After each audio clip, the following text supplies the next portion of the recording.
ပရိသတ်များအားလုံးပဲမင်္ဂလာပါရှင်ဒီနေ့ညမှာရှင်မြန်ကစားသွားမဲ့ Premier League နဲ့ City ပွဲစဉ်တွေရဲ့ပွဲကြိုသုံးသက်ချက်တွေကိုတင်ဆက်ပေးကြပါမယ်Nottingham နဲ့ Man City တန်းစင်းဆောင်ကလျက်ကဆိုပေမဲ့ Nottingham ကနောက်ဆုံး3သင်းကို9မှတ်ဖြတ်ထားနိုင်ခဲ့ပါတယ်။တိုင်းချစ်လက်ထက် Nottingham တိုးတက်လာတဲ့ဆိုပေမဲ့နောက်ဆုံး Premier League 9ပွဲမှာ2ပွဲသာနိုင်ပြီးတော့3ပွဲတောင်ရှုံးထားပါတယ်နော်။ City ကတော့ဦးဆောင်သည့် Arsenal ကိုဆက်ဖိအားပေးနိုင်ဖို့ဆိုလက်ရှိ9ပွဲဆက်အနိုင်ချေစွမ်းကိုရက်လိုက်လို့တော့မရပါဘူး။အဝေးကွင်းတွေ့ဆုံမှုနောက်ဆုံး3ပွဲမှာ2ပွဲနိုင်ထားတဲ့ Guardiola ရဲ့အသင်းက Christmas နဲ့အနှစ်သစ်ကူကာလနောက်ဆုံးကန်ခဲ့တဲ့ Premier League 10ပွဲစလုံးမှာလည်းမရှုံးခဲ့ဘဲနဲ့10ပွဲနိုင်ထားပါတယ်။တရေတလုံးအကျော်ပေးထားတဲ့မိုးပြောင်ရောင်တက်သားတွေဆက်လက်အောင်ပွဲခံမဲ့ညပေါ်ရှင်။ Arsenal နဲ့ Brighton ထက်ချက်မကွာလိုက်နေတဲ့ City ကြောင့် Arsenal ဟာလက်ရှိချန်ပီယံပြေးလမ်းမှာတစ်ချက်လေးမှအမှားခံလို့မရပါဘူးရှင်။ဒါပေမဲ့အခုနောက်ပိုင်းပွဲတွေမှာဂန်နာတွေရဲ့ဂိုးသွင်းအားကတိတိတတ်တာကိုကျသွားပါတယ်နော်။၄ပွဲဆက်နိုင်ပွဲပျောက်ထားတဲ့ Brighton ကလည်း3ပွဲဆက်ကိုအောင်ထားတာပါ။အဲဒီလိုပဲ Arsenal နဲ့ Brighton တို့ကြားကနောက်ဆုံးတွေ့ဆုံမှု9ပွဲမှာလည်း၄ပွဲကနှစ်ဖက်2ဂိုးနဲ့အောက်ဖြစ်ထားပါတယ်။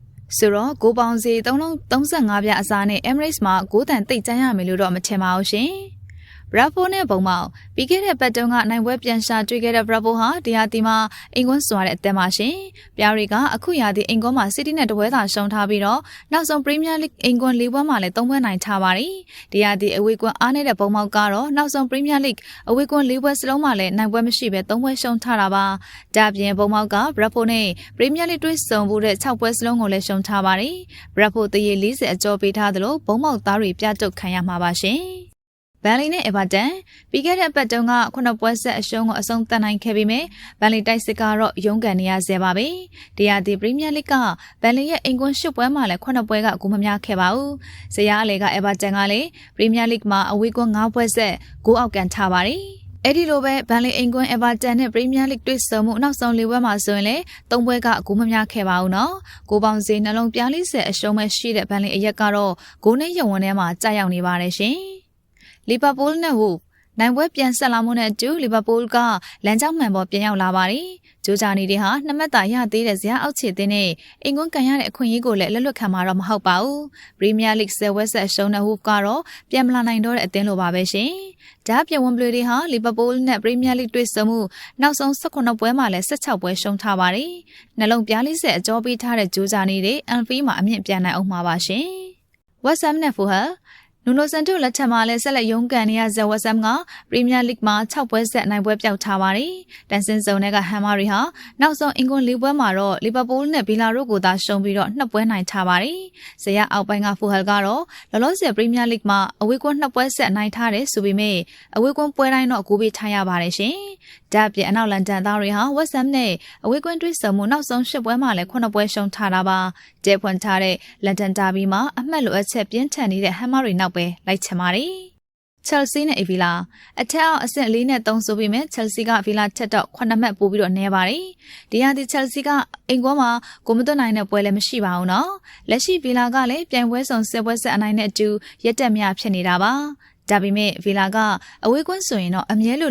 ဂိုးပြန်ပေးရပြီးတော့နောက်ဆုံးအဝေးကွန်း9ပွဲမှာလည်း6ပွဲက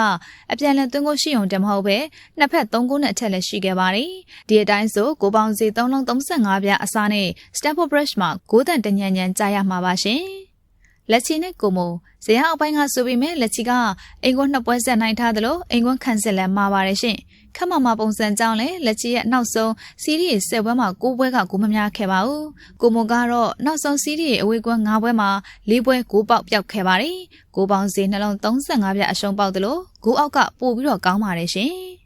တိုရီနိုနဲ့ဂက်ဂလီယာရီနှစ်ပွဲဆက်ပြီးကိုမဲ့အနိုင်နဲ့တိုရီနိုကဒီဇင်ဘာလကျွန်းမှာတော့ပြန်ဥမော်လာတဲ့အသင်းပါရှင်ဂက်ဂလီယာရီကတော့ဒီဟာဒီမှာအဝေးကွန်းအားနည်းနေပါတယ်ရှင်ဒါ့ပြင်နောက်ဆုံး6ပွဲမှာ9ပွဲကိုအနှိမ့်ဆုံး2ဂိုးနှုန်းပေးခဲ့ရတဲ့ဂက်ဂလီယာလီရဲ့အခန်းစစ်ကလည်းအကျဘက်ကိုရောက်နေတာပါ။တရေ90ပေါက်တဲ့တိုရီနိုနိုင်ပွဲဆက်ပါအောင်မယ်ရှင်။ဦးဒီနစ်နဲ့လာဇီယိုနောက်ဆုံး2ပွဲမှာနာပိုလီကိုပေးကိုမဲ့နိုင်ပြီးနောက်ဇယားအောက်ခြေကဖီယိုကိုဂိုးပြတ်ရှုံးတဲ့ဦးဒီနစ်ရဲ့လက်ရှိခြေကမှန်းရခတ်ပါတယ်။လာဇီယိုကလည်းရလက်ပိုင်းတင်းငိမ့်နေတယ်ဆိုပေမဲ့လက်ရှိအချိန်မှာတရေပွဲကပိုများနေတာပါနော်။ဒါပြင်လာဇီယိုရဲ့နောက်ဆုံးစီးရီး10ပွဲစလုံးမှာလည်းနှစ်ဖက်သွင်းကိုက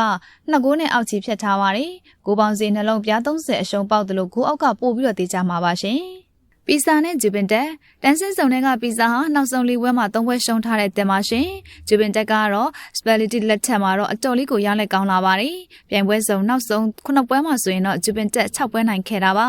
တလုံးပြား30အရှုံးပေါက်တဲ့ဂျူပင်တက်2ဂိုးပြည့်မပြတ်ကိုသာစောင့်ကြည့်ရပါမယ်ဟုတ်ကဲ့ပါရှင်အခုတင်ဆက်ပေးခဲ့တာကတော့ဒီကနေ့ညမှာရှင်မြန်ကစားသွားမယ့် Premier League နဲ့ City ပွဲစဉ်တွေရဲ့ပွဲကြိုသုံးသက်ချက်တွေကိုတင်ဆက်ပေးခဲ့တာဖြစ်ပါတယ်ကြည့်ရှုအားပေးခဲ့ကြတဲ့အတွက်လည်းကျေးဇူးတင်ပါတယ်ရှင်